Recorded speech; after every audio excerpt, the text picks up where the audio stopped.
talking about the future of Nintendo, specifically the future of the Nintendo of America, and why I believe within the next 10 years, Nintendo, at least Nintendo of America, will be bankrupt, okay? And I'm just going to talk about that. So as we all know, over the last few months, two very big racing games have come out. The new Sonic racing game and the new Mario Kart. And let's compare these two games. Let's see how Nintendo versus Sega is doing. Now, Sega's game is available for, I think, $50. Nintendo's game is available for $70. So that's the first point. Sega branched out from their own franchises and went to other games. They even have Steve. They have SpongeBob. But Nintendo, they only have Nintendo characters in their new Mario Kart. And the number one point. There's Xbox, PlayStation, Nintendo Switch, PC for the new Sonic game. The new Mario Kart is Nintendo Switch exclusive. Now, a lot of Nintendo fans might not see that as a problem. And I can see why, because that's been Nintendo's business model for a long time. But I don't think that's going to work too well, and I think Sega's going to easily take Nintendo's place in the next decade, by the end of 2030 probably. So here's what I think. I think that PC gaming is going to be a big thing. Don't get me wrong, I love my consoles. See? Xbox 360, right here. I have a Wii in my living room, and I have,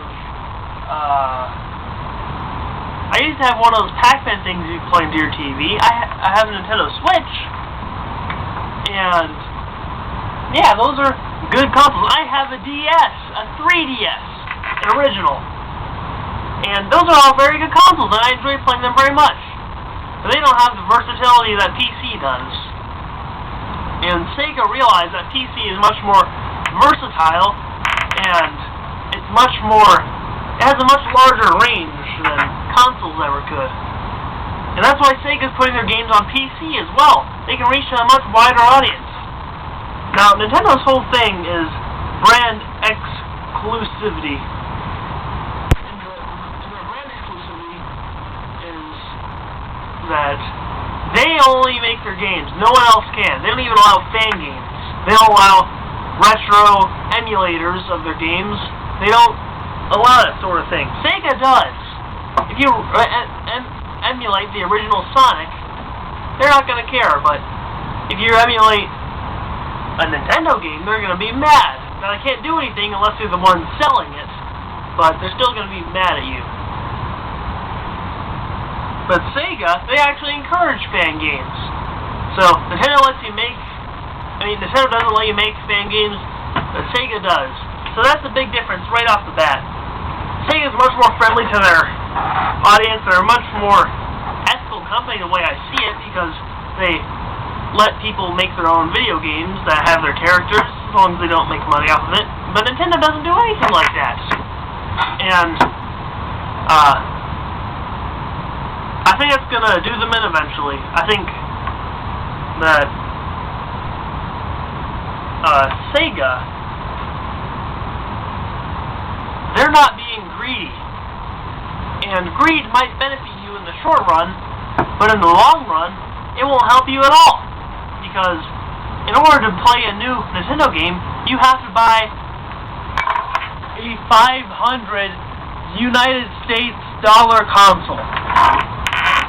Which is a lot of money just to play a video game. But a PC, chances are you already have one. And you can just download your video games on it and play it. And I think that's a lot better of a business model. And people are going to buy the consoles for a few more years, but I think more people are going to wake up and realize that $500 is a lot of money.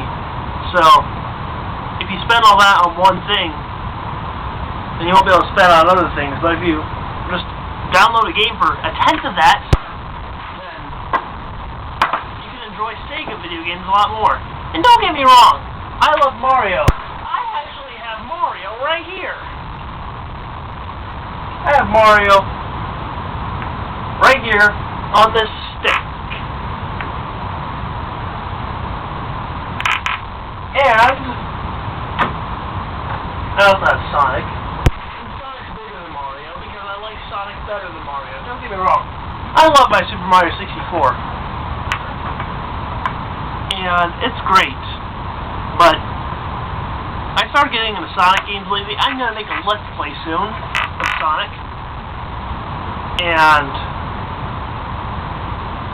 I